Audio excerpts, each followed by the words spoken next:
நிகழ்வுகள் நடக்கும் பொழுது நமக்கெல்லாம் உணவு அளித்த பின்தான் அவர்கள் உண்பார்கள். சில நேரம் உணவு இருக்காது, பட்டினியோடு இருப்பார்கள்.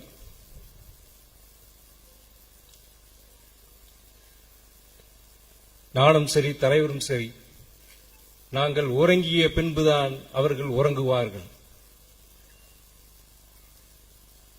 தன்னலமில்லா ஒரு தொண்டன், ஒரு நிர்வாகி என்றால் அது நமது தொண்டர்படை சகோதரர்கள் தான்.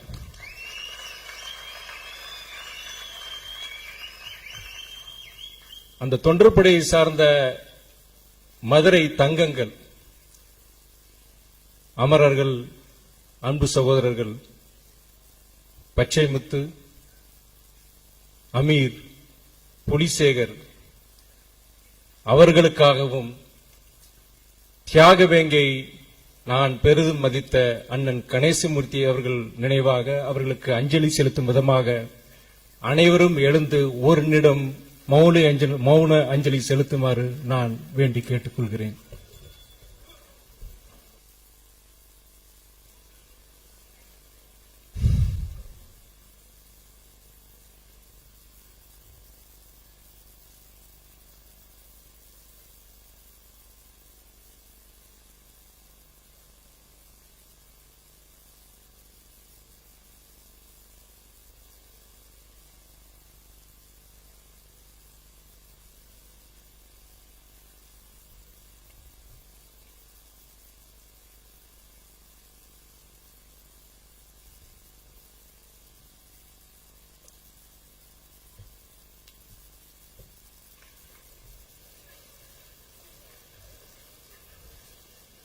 இந்த நிகழ்விற்காக, இந்த மாபெரும் ஒரு வரலாற்று சிறப்புமிக்க இந்த அரங்கத்தை நமக்கு வழங்கிய காங்கிரஸ் பேர் இயக்கத்திற்கும், தமிழ்நாடு காங்கிரஸ் தலைவர் அன்பு சகோதரர்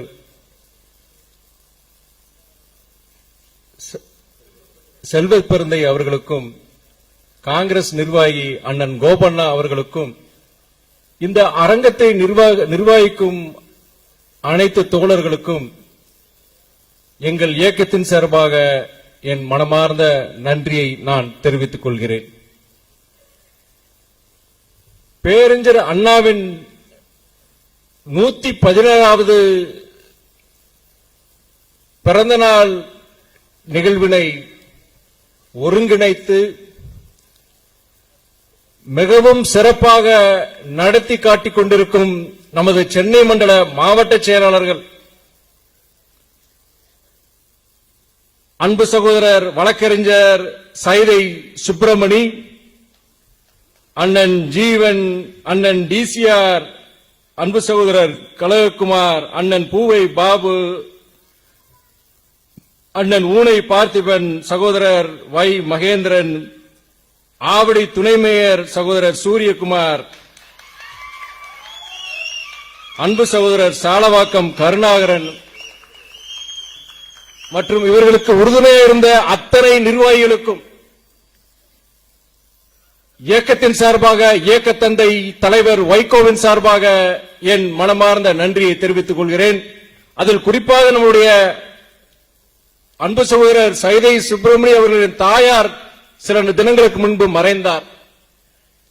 இந்த துக்க நிகழ்வை பொருட்படுத்தாமல் இந்த நிகழ்வு மிகவும் சிறப்பாக அமைய வேண்டும் என்று அவரும் சரி, அண்ணன் ஜீவன் போன்றவர்களும் சரி, கண்டுஞ்சாமல் கிட்டத்தட்ட 48 மணி நேரம் உழைத்திருக்கின்றார்கள். அனைவருக்கும் என் நன்றியை மீண்டும் தெரிவித்துக் கொள்கிறேன். பேரறிஞர் அண்ணாவின் 116வது பிறந்தநாள் நிகழ்விற்கு இங்கு வந்து சிறப்பு செய்துள்ள நமது இயக்கத்தின் கிளை செயலாளர், கிளை செயலாளர்கள்,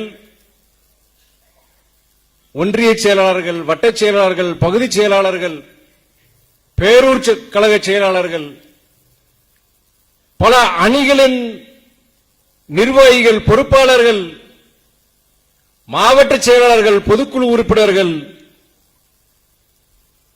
சட்டமன்ற உறுப்பினர்கள் டாக்டர் சதன் திருமலைக்குமார், டாக்டர் ரகுராம், அண்ணன் செல்லப்பா, அண்ணன் புதூர் பூமிநாதன்,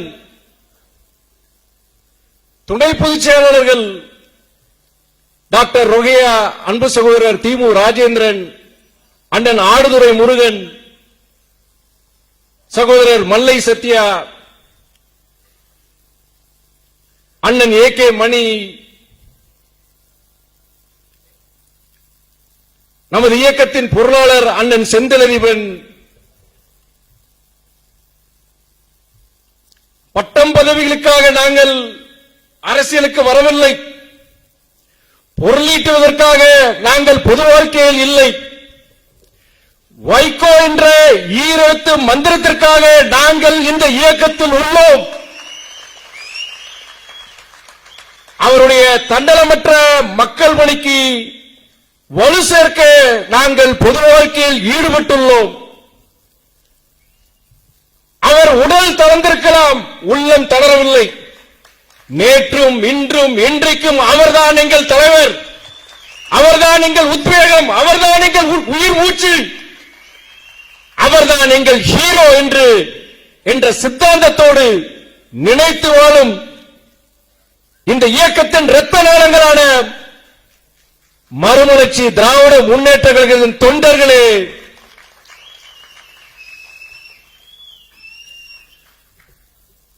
சுதந்திர இந்தியாவில் மக்கள் பிரச்சனைக்காக 5 ஆண்டுகளுக்கு மேல் சிறைவாசம் அனுபவித்து திராவிட இயக்க தலைவர்களில் மக்கள் பிரச்சனைக்காக அதிக நாட்கள் சிறைவாசம் அனுபவித்த பெரு தியாகத்திற்கு உரியவர். 60 ஆண்டு அவருடைய பொது வாழ்க்கையில் தமிழ்நாட்டு மக்களின் வாழ்வாதாரங்களை காக்க, தாய்மொழியாம் தமிழ் மொழியை காக்க, இந்த தாய்மண்ணின் இயற்கை வளங்களை பாதுகாக்க 2 ஆயுட்காலத்தில் கொடுக்க வேண்டிய அந்த உழைப்பை தன் வாழ்நாளில் கொடுத்திருக்கின்றவர்.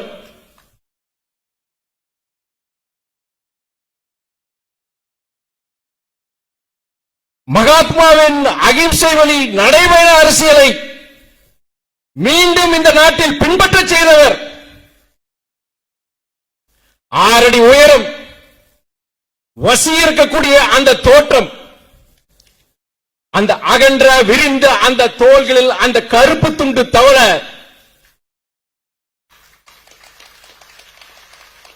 உள்ளத்திலிருந்து வந்த அந்த பேச்சுகள் இதயத்தின் குரலாக ஒரு கோழையும் வீரனாக்கும் அந்த வீர ஆவேச உரைகளை ஆற்றி லட்சக்கணக்கான தமிழர்களின் இதயங்களில் குடியேறியவர். தந்தை பெரியாரின் ஒப்பற்ற மாணவன், பேரறிஞர் அண்ணாவின் அரசியல் வழித்தோன்றல். இந்த இயக்க தொண்டர்களின் இதய துடிப்பு சுவாச காற்றாக விளங்கும் எங்கள் மாமனிதரே, புரட்சி புயலே, தலைவர் வைகோ அவர்களே, வணக்கம்.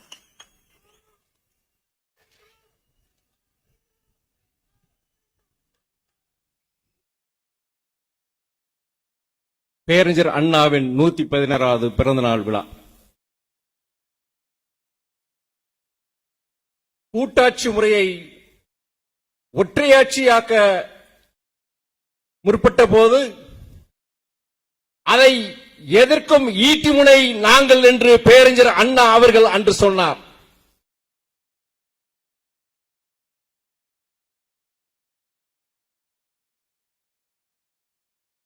அதற்கு காரணங்கள் பல.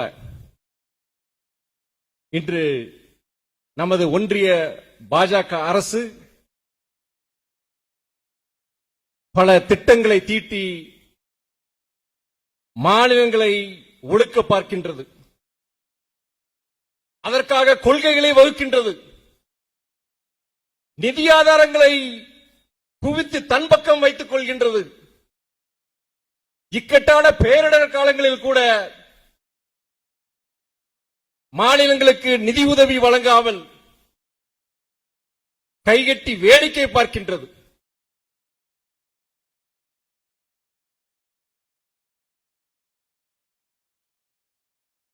சென்ற ஆண்டு சென்னை மற்றும் தென் மாவட்டங்களில் புயல் மழை வெள்ளத்தால் பெரும் பாதிப்பு. அதற்கு நிவாரணம் கேட்டு, வெள்ள நிவாரணம் நிதி கேட்டு நம்முடைய மாண்பு முதலமைச்சர் அவர்கள் கிட்டத்தட்ட 37,906 கோடி எங்களுக்கு வேண்டும் என்று ஒன்றிய அரசுக்கு கடிதம் எழுதுகிறார்.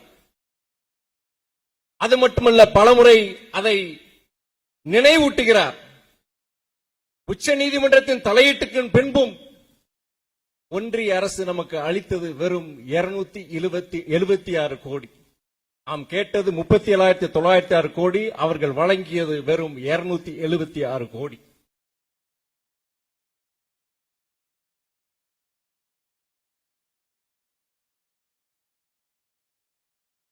ஆயிரத்தி 1987 ஆண்டு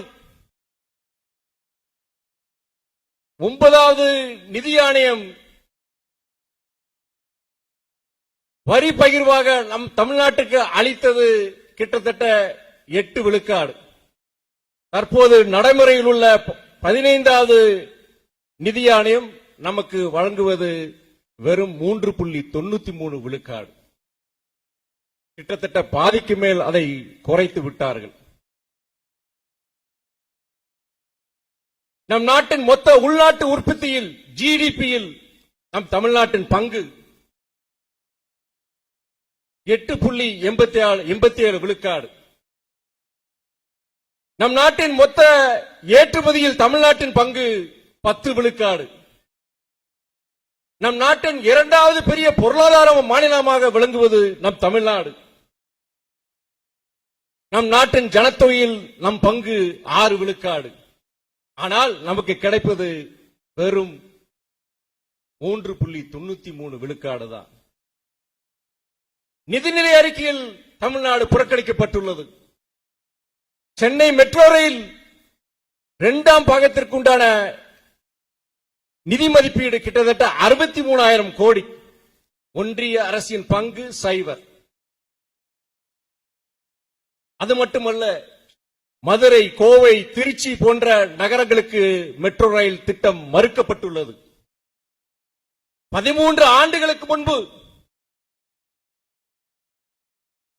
அறிவிக்கப்பட்ட தமிழ்நாட்டின் புதிய ரயில் திட்டங்கள் இன்று வரை நிறைவேற்றப்படவில்லை.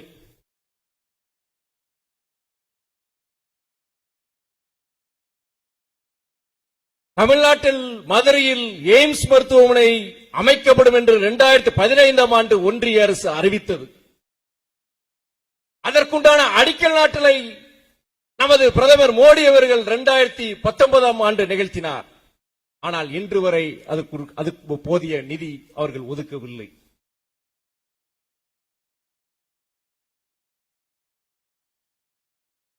இதுபோன்று தமிழ்நாட்டுக்கு அறிவிக்கப்பட வேண்டிய திட்டங்கள், ஒதுக்கப்பட வேண்டிய நிதி ஒதுக்கப்படவில்லை. பேரறிஞர் அண்ணாவின் வலுவான கொள்கையில் ஒன்று பிஸ்கல் பெடரலிசம், நிதி கூட்டாட்சி. அவர் எழுதிய அந்த பணத்தோட்டம் என்ற நூலில் அவர் குறிப்பிடுகின்றார், நாட்டின் பொருளாதார வளர்ச்சியில் சமநிலை இல்லை என்றால் தென்னிந்தியா ஒரு சந்தையாகவும், வட இந்தியாவில் தொழிற்சாலைகள் நிரம்பி ஒரு செல்வம் கொழிக்கும் இடமாகும் என்றார்.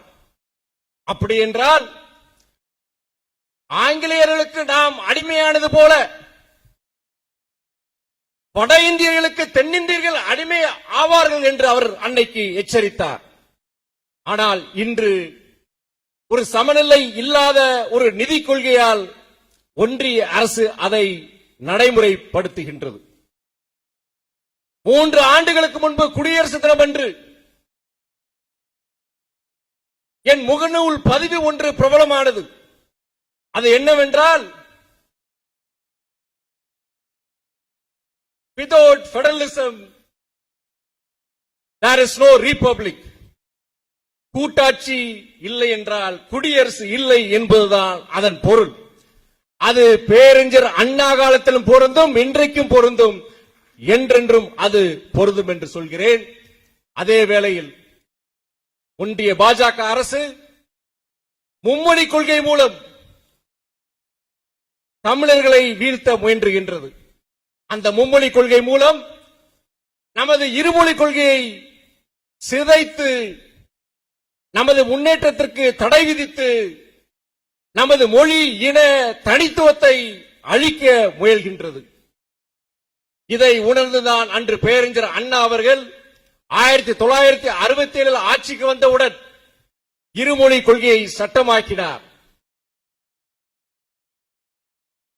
இந்த மும்மொழி கொள்கையின் செயல் வடிவம்தான் தேசிய கல்விக் கொள்கை, நேஷனல் எஜுகேஷன் பாலிசி. மாநில பட்டியலில் இருக்க வேண்டிய அந்த கல்வியை கன்கரண்ட் லிஸ்டில் வைத்துக் கொண்டு தேசிய கல்விக் கொள்கை போன்ற கொள்கைகளை உருவாக்கி அதன் மூலம் இந்த மும்மொழி கொள்கையை நம்மிடம் திணிக்க பார்க்கின்றார்கள். அந்த இருமொழி கொள்கையால் தமிழர்கள் அடைந்த வளர்ச்சியை, பெருமையை நாம் அனைவரும் நன்கு அறிவோம். இன்று உலகத்தில் பல்வேறு நாடுகளில் பல்வேறு துறைகளில் இன்று நமது தமிழர்கள் ஆதிக்கம் செலுத்துகிறார்கள் என்றால் அதற்கு காரணம் ஆங்கில புலமை. இன்றைக்கு உலகத்தினுடைய டாப் ஃபார்ச்சூன் 100 கம்பெனிஸ், உலகத்தின் மிகப்பெரிய 100 நிறுவனங்களில் முதன்மையான அதிகாரிகள் யார் என்று கேட்டால் அதில் தமிழர்கள் தான் இருக்கின்றார்கள். அதற்கு காரணம் திராவிட அரசியலின் இருமொழி கொள்கை. ஆனால் இந்த நொடிப்பொழுது வரை ஒன்றிய அரசு அந்த மும்மொழி கொள்கையை நம்மிடம் திணிக்க முயற்சிக்கின்றது. புதிய தேசிய கல்விக் கொள்கை, அந்த தேசிய கல்விக் கொள்கை மூலம் இந்த மும்மொழி கொள்கையை நம்மிடம் திணிக்க பார்க்கின்றது.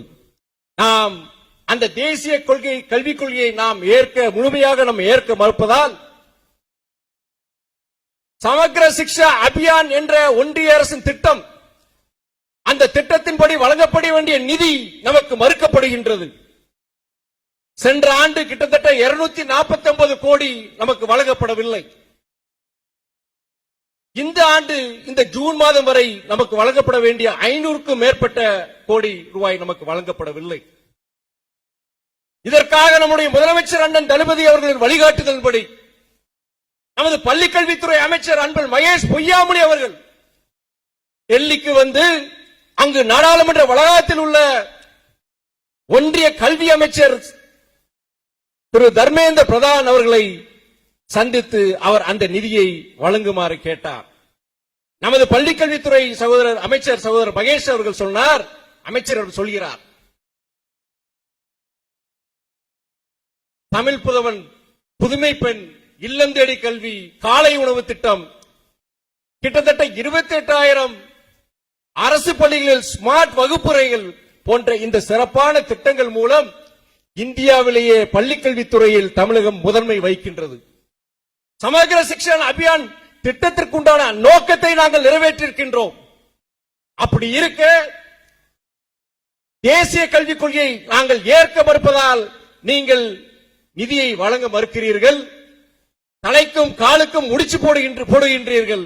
எங்களுடைய தமிழக மாணவ செல்வங்களின் எதிர்காலம் கருதி தயவு செய்து இதில் அரசியல் பார்க்க வேண்டாம், நிதியை வழங்குங்கள் என்று நம்முடைய அமைச்சர் அன்பில் மகேஷ் பொய்யாமொழி அவர்கள் கேட்டார், வேண்டுகோள் விடுத்தார். அப்போது ஒன்றிய அமைச்சர் திரு தர்மேந்திர பிரதான் அவர்கள் குறுக்கிட்டு, நீங்கள் ஏன் மும்மொழி கொள்கையை எதிர்க்கின்றீர்கள், ஏன் இந்தியை எதிர்க்கின்றீர்கள், கிட்டத்தட்ட 40 ஆண்டு காலம் பின்தங்கி இருக்கின்றீர்கள், நீங்கள் தற்காலத்திற்கு வாங்கள் என்று சொன்னார்.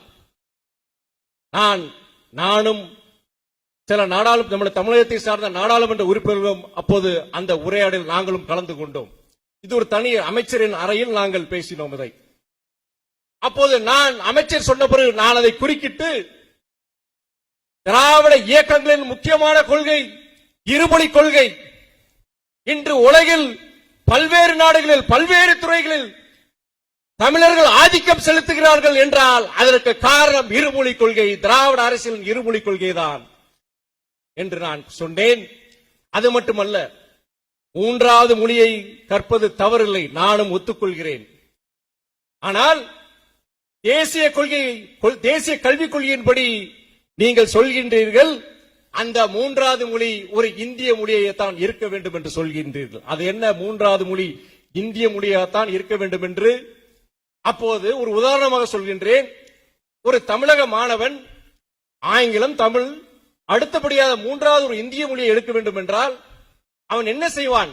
தெலுங்கு படிப்பானா, மலையாளம் படிப்பானா, கர்நாடகம் படிப்பானா?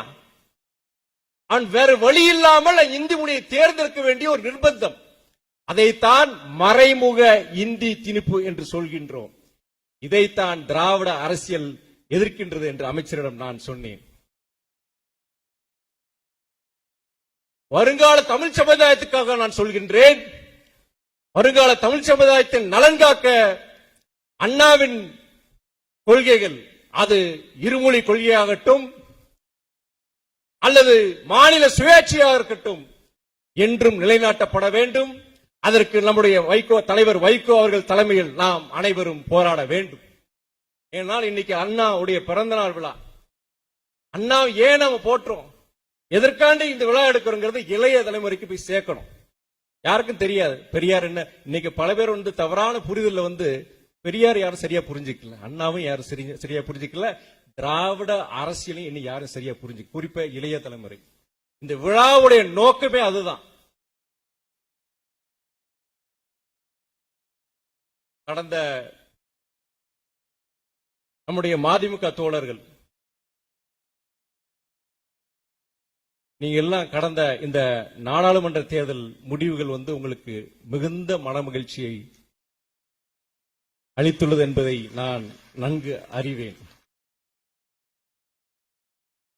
அது என்ன சிறப்புனா, நமக்கான சின்னம், நமக்கான சின்னத்தில் போட்டியிட்டு கிட்டத்தட்ட 3,13,094 வாக்குகள் வித்தியாசத்தில் ஒரு மிக அபாரமான வெற்றியை நாம் பெற்றுள்ளோம்.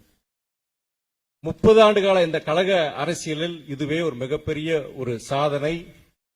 அது மட்டுமல்ல, நமது இயக்கத்தை மறுமலர்ச்சி திராவிட முன்னேற்ற கழகத்தின் தனித்தன்மையை நாம் உறுதி செய்திருக்கின்றோம். இந்த தேர்தலில் இந்த வெற்றி எனக்கான வெற்றி இல்லை, தனிப்பட்ட துரை வைகோவின் வெற்றி அல்ல, இதனால் உண்டான பெருமை எனக்கு அல்ல. இந்த இயக்கத்துக்காகவும் தலைவர் வைகோவுக்காகவும் 30 ஆண்டுகளாக ரத்தத்தை வேர்வையா சிந்தி உழைத்தீர்களே, இந்த வெற்றி உங்களுக்கானது, இந்த வெற்றியின் பெருமை உங்களுக்கானது.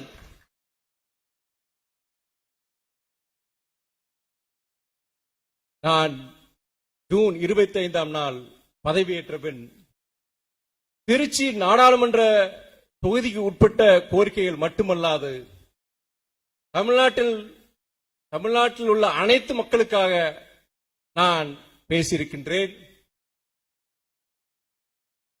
நான் என் கன்னி பேச்சில் நான் பேசும் பொழுது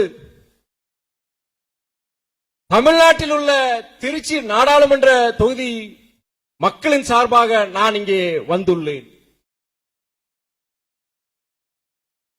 தந்தை பெரியாரின் பகுத்தறிவும் இறை நம்பிக்கையும் ஒரு சேர இருக்கும் தமிழ்நாட்டிலிருந்து நான் வந்திருக்கின்றேன். தன்மானமும் சுயமரியாதையும் இல்லை என்றால் மரணிப்பதே மேல் என்று நினைத்து வாழும் தமிழ் மக்கள் வாழும் பூமியிலிருந்து நான் வந்திருக்கின்றேன். விளிம்பு நிலை மக்களுக்கும் ஒடுக்கப்பட்ட மக்களுக்கும் கேடயமாக விளங்கும் சமூக நீதி தலைத்தோங்கும் தமிழ்நாட்டிலிருந்து நான் வந்திருக்கின்றேன். ஆங்கிலேய ஏகாதிபத்தை எதிர்த்து அண்ணன் தம்பிகளாக ஒன்றுபட்டு போரிட்டார்களே, வீரபாண்டிய கட்டபொம்மன், வீரன் சுந்தரலிங்கம், வெள்ளையத்தேவன், தானாதிபதி பிள்ளை போல சாதி மத அடையாளங்களை கடந்து அடக்குமுறைகளை எதிர்த்து போராடும் தமிழகத்திலிருந்து நான் வந்திருக்கின்றேன் என்று நான் குறிப்பிட்டு பேசினேன். நிதிநிலை அறிக்கையில் தமிழ்நாடு புறக்கணிக்கப்பட்ட பொழுது நான் சொன்னேன், சமூக நீதியும் மதசார்பின்மையும் நாங்கள் பின்பற்றுவதால் நிதி மறுக்கப்பட்டுள்ளதா? பெரியாரின் கொள்கையையும் அம்பேத்கரின் கொள்கையையும் மகாத்மாவின் கொள்கையும் நாங்கள் பின்பற்றுவதால் தமிழகம் புறக்கணிக்கப்படுகிறதா? மக்களை பிளவுபடுத்தும் வலதுசாரி அடையாளங்கள் வீர் சவர்கர், கோட்சே போன்றவர்களை நாங்கள் ஏற்க மறுப்பதால் தமிழகம் வஞ்சிக்கப்படுகிறதா என்று நான் முழங்கினேன். 40 ஆண்டுகளாக தமிழக மீனவர்கள் தொடர்ந்து இலங்கை காவல்படையினரால் தாக்கப்பட்டு கொலை செய்யப்பட்டு அவருடைய வாழ்வாதாரம் கேள்விக்குறியாகியுள்ளதை சுட்டிக்காட்டி, தமிழ்நாட்டு மீனவர்கள் இந்திய குடிமக்கள் தானா, தமிழகம் இந்தியாவில் ஒரு பகுதிதானா என்று நான் கேள்வி எழுப்பினேன். என்னால் முடிந்தவரை, எனக்கு முன் அனுபவம் கிடையாது, முதல் முறையாக மக்கள் பிரதிநிதியாக தேர்ந்தெடுக்கப்பட்டு நாட்டின் மிகப்பெரிய சபை, இதில் எப்படி நாம் உரையாற்றப் போகின்றோம்? திருச்சி மக்களுக்கு நான் எப்படி பணி செய்ய போகிறேன்? இயக்க தோழர்களின் நம்பிக்கைக்கு பாத்திரமாக நான் எப்படி செயல்பட போகிறேன் என்ற அச்சத்தோடு, கவலையோடு நான் நாடாளுமன்றத்துக்கு சென்றேன். முடிந்த மட்டும் நான் செயல்படுகிறேன். வரும் காலங்களில் இனியும் மேன்மைப்பட்டு இனியும் சிறப்பாக செயல்பட வேண்டும் என்று முனைப்போடு நான் இருக்கின்றேன். நாடாளுமன்றத்தின் வளாகத்திற்குள் நான் இந்த சிவப்பு கருப்பு சிவப்பு கைப்பட்டையை அணிந்து கொண்டு உள்ளே சென்ற பொழுது, அதை தொலைக்காட்சியில் கண்டு உங்களை போன்ற பல்லாயிரக்கணக்கான இயக்க தோழர்கள் ஆனந்தம் அடைந்தீர்கள். நான் இந்த கைப்பட்டையை அணிந்த பொழுது இதுவரை கிட்டத்தட்ட 100க்கும் மேற்பட்ட நாடாளுமன்ற உறுப்பினர்கள், அமைச்சர்கள் இது என்னவென்று கேட்பார்கள். ஒவ்வொரு நாளும் குறைந்தபட்சம் ஒரு 5 அல்லது 6 எம்பிக்கள் இது என்ன என்று கேட்பார்கள். நான் அவர்களிடம் சொல்வேன், இது எங்கள் இயக்கம் மதிமுகவின் கொடியின் அடையாளம் என்பேன். அப்போது அவர்கள் சொல்வார்கள், கேட்பார்கள், மதிமுக, எம்டிஎம்கே, விச் ஸ்டேட், எந்த மாநிலம், எந்த கூட்டணி என்று கேட்பார்கள். நான் சொல்வேன், வைகோவின் மதிமுக, வைகோஸ் எம்டிஎம்கே என்று சொல்வேன். ஓ, வைகோஜிஸ் party, such a great leader, such a wonderful orator, such a great parliamentarian என்று அவர்கள் சொல்வார்கள். என்னவென்றால், மதிமுக என்றால் அவர்களுக்கு பல பேருக்கு தெரியவில்லை, வைகோ என்று சொல்லும்போது அனைவருக்கும் தெரிந்திருக்கின்றது. ஆகையால் சில அற்பர்களுக்கு சொல்வேன், இந்த கைப்பட்டை ஜாதியின் அடையாளம் அல்ல, இது வைகோவின் அடையாளம், சுயமரியாதையின் அடையாளம், வீரத்தின் அடையாளம், சமூக நீதியின் அடையாளம், மத சார்பின் அடையாளம். நான் அமைச்சர் தர்மேந்திர பிரதானுடன் உரையாடிய ஒரு நிகழ்வை நான் குறிப்பிட்டிருந்தேன். நான் நாடாளுமன்றத்தில் நுழைந்த போது முதல் வாரம் நான் நடந்து செல்கிறேன், அவர் எதிரில் வருகிறார். அப்போது என்னை பார்த்து கேட்கிறார், வாட் இஸ் தட் அப்படின்னு கேட்கிறத பார்த்து கேட்கிறார். எனக்கு அவர் யாரும் தெரியும், அவர் என்னை யாரும் தெரியாது. நான் சொல்றேன், நான் உங்ககிட்ட சொன்ன மாதிரி நான் சொல்லும் போது அதெல்லாம் தெரிஞ்சுக்கிட்டு நான் யாரும் தெரிஞ்சதுக்கு அப்புறம் அவ்வளவு என் மேல ஒரு அன்பு செலுத்துறாரு. அதுக்கப்புறம் மறுபடியும் ஒரு நிகழ்வு அவரை சந்திக்க நேரிடுகிறது. அப்போது நான் பெரிதும் மதிக்கும் அண்ணன் திருமா அவர்கள் என்ன பக்கத்துல நான் நிக்கிறேன், அவரு அண்ணன் திருமா இருந்துட்டு என்ன அறிமுகப்படுத்த முயற்சி செய்யறார். யாரு? தர்மேந்திர பிரதான் அவர்கள்ட்ட அறிமுகம் செய்ய முயற்சி பண்றார். அப்போ அமைச்சர் தர்மேந்திர பிரதான் சொல்றாரு, I know him, he is Vaiko's son, such a great leader, 6 foot tall, with broad shoulders, with the black shawl in his shoulders, the way he used to roar like a tiger in parliament. The first time I saw him, I became a fan of Vaikoji ன்னு சொல்றார். தமிழ்ல சொல்றோம்னா, அவர் அமைச்சர் சொன்னது அப்படியே தமிழ்ல சொல்றேன். நான் 6 அடி உயரம், அந்த வசீகரிக்கக்கூடிய அந்த தோற்றம், அந்த அகன்ற விருந்த அந்த தோல்ல அந்த கருப்பு துண்டை மாட்டிட்டு புலி மாதிரி கர்ஜிப்பார்ல. 15 வருஷம் முன்னாடி தடவை பார்த்தேன், நான் அவருடைய பெரிய ரசிகர் ஆகிட்டேன்னு அண்ணன் திருமா கிட்ட சொல்றாரு. இது என்னன்னா, அதுக்கப்புறம் இன்னொரு சம்பவம். ரயில்வே பட்ஜெட்டில் தமிழகத்திற்குரிய அந்த திட்டங்களும் நிதியும் மறுக்கப்பட்ட பொழுது அதை கண்டித்து நான் உரையாடுவதற்கு முன்பாக அமைச்சர் பொறுத்தவரைக்கும் அஸ்வினி வைஷ்ணவ், ரயில்வே துறை அமைச்சர் அஸ்வினி வைஷ்ணவ், நாங்க அடுத்து நீ ரெண்டு பேர் பேசுறதுக்கு அப்புறம் எனக்கு வாய்ப்பு வரப்போகுது. அமைச்சர் நேர் முன்னாடி உட்கார்ந்து இருக்கிறார். திடீர்னு அவர் அனிமா ரெஸ்ட் ரூம் போயிருப்பாரு நினைக்கிறேன். அவர் சபையை விட்டு வெளியே போறாரு. நான் பார்த்தேன், டக்குன்னு ஓடி போய் அவரை போய் சந்திச்சேன். நான் ஓடி போய் சந்திச்சு, நான் வைகோவின் மகன் அப்படின்னு சொல்லிட்டு அவர் சொல்றேன். நான் அவர்கிட்ட, நீங்க எங்க தந்தை மேல அளவற்ற அன்பு கொண்டவர், பற்று கொண்டவர் எனக்கு நல்லா தெரியும். ஆனாலும் நாங்கள் திமுக தலைமையிலான கூட்டணியில் நாங்கள் இடம்பெற்றிருக்கிறோம். உங்களுடைய சித்தாந்தத்துக்கு எதிரானவர்கள் நாங்கள். அதுவும் குறிப்பா சமீபத்தில் நீங்க ரயில்வே பட்ஜெட்ல தமிழ்நாட்டுக்கு உண்டான நிதியும் திட்டங்களை நீங்க அறிவிக்காதனால அடுத்த சில நொடிகள்ல நான் கண்டிச்சு நான் பேச போறேன். உங்க ஒன்றிய பாஜக அரசாங்கத்தையும் கண்டிக்க போறேன். உங்களுடைய ரயில்வே துறை அமைச்சகத்தையும் நான் கண்டிச்சு நான் பேச போறேன். தவறா நீங்க நினைச்சுக்க வேண்டாம்னு சொல்லி நான் சொல்றேன் அவர்கிட்ட. அப்ப அவர் சொல்றாரு, யாரு? அமைச்சர் அஸ்வினி வைஷ்ணவ். அவர் சொல்றாரு, வைகோஜி is a tallest leader, is a great leader who does not compromise on his ideology. I respect him for that. At the same time, I adore him like a father. You are like a brother to me. Go ahead and speak your mind ன்னு சொல்றாரு அவர். தமிழ்ல சொல்றேன் நானு. அவர் சொல்றாரு, வைகோ தான் கொண்ட கொள்கையில் சமரசம் செய்யாத ஒரு லட்சியவாதி. அதற்காகத்தான் நான் அவரை மதிக்கின்றேன். அதே வேளையில் என் தந்தையை போல அவரை நான் நேசிக்கின்றேன். அவர் எனக்கு தந்தை போலனா, நீ எனக்கு தம்பி. உன் மனதில் பட்டதை நீ பேசு என்று வாழ்த்து என்னை அனுப்பினார் அமைச்சர் அஸ்வினி வைஷ்ணவ். இப்படி கூட்டணியில் இருக்கிற தலைவர்கள் மட்டுமல்ல, எதிர்முகாமில் உள்ள தலைவர்களும் போற்றும், ஒரு நாடு போற்றும் தலைவரை நாம் பெற்றிருக்கின்றோம். 60 ஆண்டு கால அவருடைய பொது வாழ்க்கையில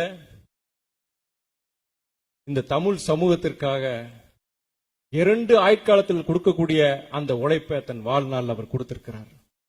தன் வாழ்நாள் முழுவதும் தந்தை பெரிய பேரறிஞர் அண்ணாவின் கொள்கைகளுக்காக போராடிய ஒரு தலைவரை நாம் பெற்றிருக்கின்றோம். மகாபாரதத்தில் கர்ணனின் கொடை உள்ளம் படித்த ஒரு தலைவரை நாம் பெற்றிருக்கின்றோம். எல்லாம் வல்ல இறைவன் அல்லாவின் கருணை உள்ளம் கொண்ட தலைவரை நான் பெற்றிருக்கின்றோம். தனக்கு துரோகம் இழைக்கப் போகின்றான் என்று தெரிந்தும் அந்த யூதாசை மன்னித்து அன்பு மொழி பொழிந்தாரே, அந்த இயேசுநாதரின் உள்ளம் படைத்தவர் நம்மளுடைய தலைவர் அவர்கள். இந்த தூய உள்ளம் கொண்ட தலைவரின் லட்சியங்களை அவர் வாழ்நாளிலே அடைந்திட நாம் அனைவரும் போராடிட வேண்டும். பீனிக்ஸ் பறவையை போல மீண்டெழுந்து தமிழக அரசியலில் தவிர்க்க முடியாத சக்தியாக, யாரும் மறுக்க முடியாத சக்தியாக மறுமலர்ச்சி திராவிட முன்னேற்ற கழகம் வலம் வர வேண்டும். தந்தை பெரியாரின் புகழ் வாழ்க, தந்தை பேரறிஞர் அண்ணாவின் புகழ் வாழ்க, புரட்சி புயல் வைகோ புகழ் வாழ்க. சிவப்பு கருப்பு சிவப்பு கருப்பு சிவப்பு கொடி 8 திக்கிலும் பட்டொளி வீசி பறக்கட்டும். வளர்க மறுமலர்ச்சி திராவிட முன்னேற்ற கழகம். நன்றி, வணக்கம்.